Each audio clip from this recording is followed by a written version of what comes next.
大家好，我是阿妹。我感觉大家对我各种厨具特别感兴趣，所以这个视频我是整理了一些平时被问比较多的小家电，来分享一下我的一个使用感受，供大家参考。因为我平时拍视频的关系，所以我各种小家电会比较多一点，加上我自己本身对这些也是比较喜欢的。但是我还是希望大家可以按自己的需要去选择，不要冲动消费。因为我感觉白色跟那个实木色是绝配，加上我不太想让厨房变成那种五颜六色的，所以大家可以发现我的小家电基本上都是白色的。如果没有白色，我可能就会选旁边这种浅绿色的，比较小清新一点的颜色。下面我来一一说一下吧。第一个必须要推荐的就是这个蒸烤箱，主要是我自己平时比较喜欢无油烟一点的那种料理，所以我自己基本上就是每天都在用的。台式机里我推荐这款是因为它烤的功能比较全，既有上下管又有热风烤，然后它的那个烤管是可以翻转的，这样就比较方便清洁，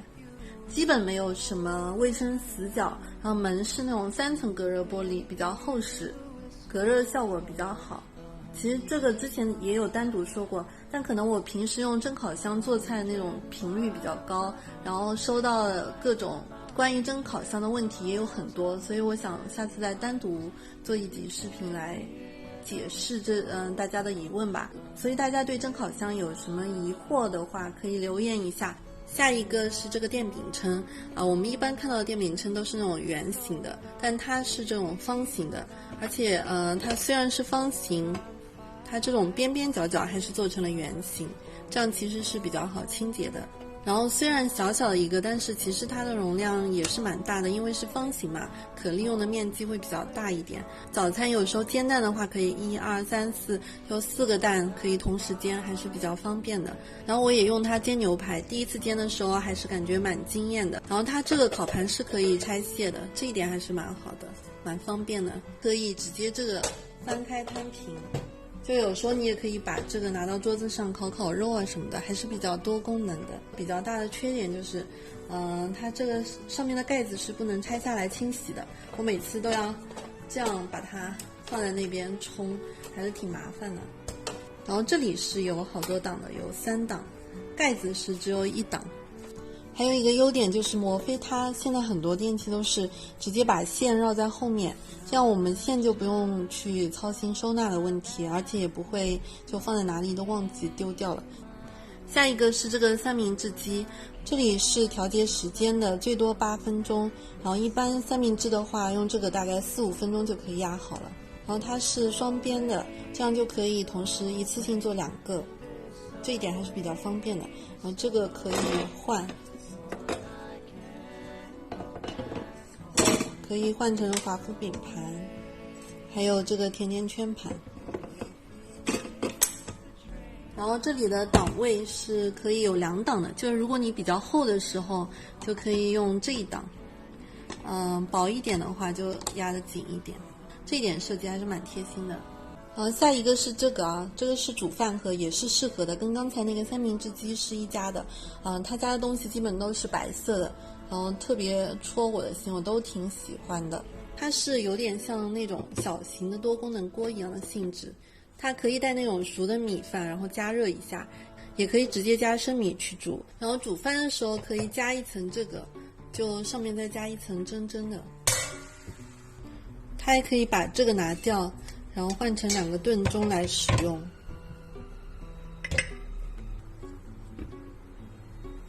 我使用下来感觉到的缺点就是，它这2层之间是不能固定的，所以有时候拿东西的时候可能会有一点不方便。如果这边再加一个扣子，感觉会好一点。还有就是炖盅模式的时候，下面不能煮饭，因为它下面比较浅嘛，下面是不能煮别的东西的，只能加水。他送的东西也都很好看啊，这是一个那个便当袋，都是他配送的，然后里面还有这种防烫的这种指套，都是很可爱的。还有一双这种环保的筷子，装好就这样，还是很好看的。下一个是这个原汁机，今年真的很多品牌都出了原汁机，然后这款的主要特色就是它可以做气泡水，就是那个果汁榨出来之后加在这里，然后它这个瓶子的设计是比较特别的，可以加那个气泡蛋进去，但缺点就是它这个气泡的口感其实是不明显的。然后比较好的地方就是它这个是可以收纳在这里的，然后这些也都可以收纳进去。还有个缺点当然就是它的清洗还是比较麻烦一点，里面有一些配件都要拆出来，要及时洗一下，如果时间久了可能会稍微麻烦一点，但榨出来那个果汁还是特别好喝的。然后清洗程度方便的话，就还这个会方便一点，像这种杯子嘛，榨完之后我们只要把这个刀头冲一下，再把这个冲一下就可以了。但这个可能就适合那种纤维比较少一点那种水果榨。这个破壁机也是可以榨果汁的，适合那种比如说西瓜这种渣比较少的，它可以碎的，像西瓜汁是榨出来一点果渣都没有的，然后那个籽也可以分离出来。破壁机大家应该都很熟悉了，我这边就不展开了。然后这款最主要的特色就是它比较轻巧嘛，传统的那种都是很厚重的，然后它这个比较轻，但是最大的容量就是600毫升，然后底座也是特别小巧的。这个是养生壶，我这边在煎的是那个灵芝水，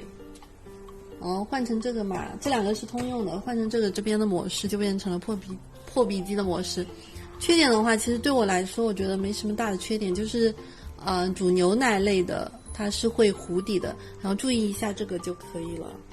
下一个是这个消毒砧板，这个是摩飞的第2代的那个消毒烘干的砧板，然后这次它升级主要是把这个变大了，就砧板有点变大了，然后刀少了一把，变成了这个水果刀，然后这边留了一个空位给家里的菜刀用，一共有3块砧板。然后之前那个它是只有消毒功能的，这个的话它就又增加了一个烘干的功能，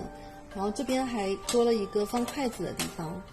所以我个人是觉得这个新升级的确实各方面都比之前的好很多。但是就有一个比较大的缺点，就是它之前那个消毒砧板是无线的，但现在它把它变成了有线。其他不管从功能还有样式上都比1代的要好很多。我这个的话就主要就是用来切一些生吃的东西的，一般就是这个切水果，然后这个切一些熟的一些肉类。下一个是这个电炖盅其实我家里有小中大3个电炖盅然后这个是隔水炖的，然后它是可以预约，功能的话可以煮汤炖粥、焖饭，那个炖甜品汤、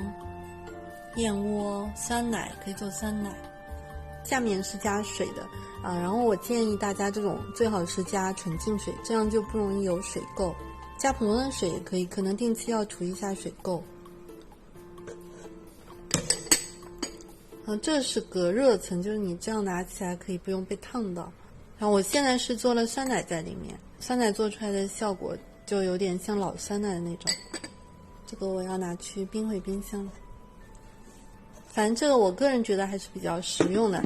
但它速度还是比较慢的就最好就是提前预约。一般我都是用来预约的，都是提前放好，因为动不动都是要2-3个小时的。这个就是无线打蛋器，打蛋棒被我放洗碗机去洗了然后这里按一下开机，有好多档。打的那个效果还是可以的但是因为它装了那个锂电池嘛，所以手持会稍微有一点重。下一个是这个玻璃炖锅，这个玻璃炖锅真的颜值特别高，它是还配了一个隔水炖盅，就也可以直接在这里炖燕窝，下面加水，也可以把这个拿掉之后只单独用这个。然后这个的话我主要就是一般用来炖汤，觉得还是很好看的，然后可以直接把炖好汤之后可以直接这样端到桌子上去吃了，这个端上桌也是很好看的。里面是这样的我之前还看他们还直接在这个里面去爆香姜蒜那种，但我还没有试过。然后它功能是有慢炖和快煮2个，这样的话操作其实是蛮简单的，但它最大的缺点就是不能预约，这一点我觉得真的好可惜。所以我一般临时煮汤的话，我就会加热水进去这样煮起来会快一点。下一个是这个绞肉机大家应该都很熟悉了。我今天拿出来说是因为我还有一个无线的嘛，然后经常会被问到这两个应该怎么选。像这个无线的呢，因为它锂电池在这里，所以它上面部分是比较重的，它绞的其实也很细，但是呢它容量会稍微小一点然后价格也稍微便宜一点。然后这个套娃的呢，它有三个杯体嘛，所以它价格也是相对稍微贵一点但我个人会觉得这个实用一点，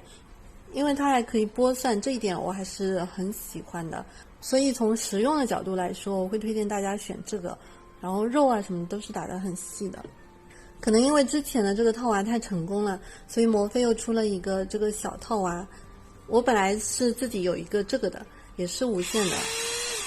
然后我本来以为这个摩飞的小套娃跟那个是差不多效果的，后来我一用之后发现这个效果好很多，所以我后来就发了一个视频，标题就推荐了这个。就这个白色，它有的时候打那个姜末的时候，它会刀头会卡住，但这个就不会卡，时间也是这个稍微短一点，当然价格也这个贵一些。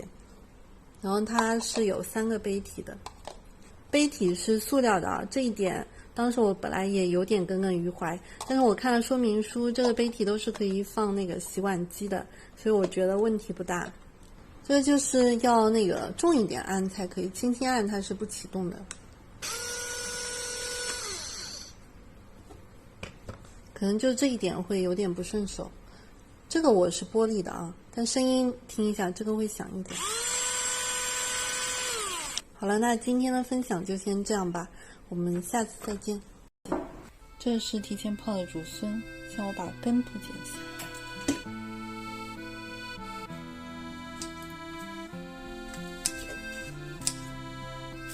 今天还是吃玉米饭。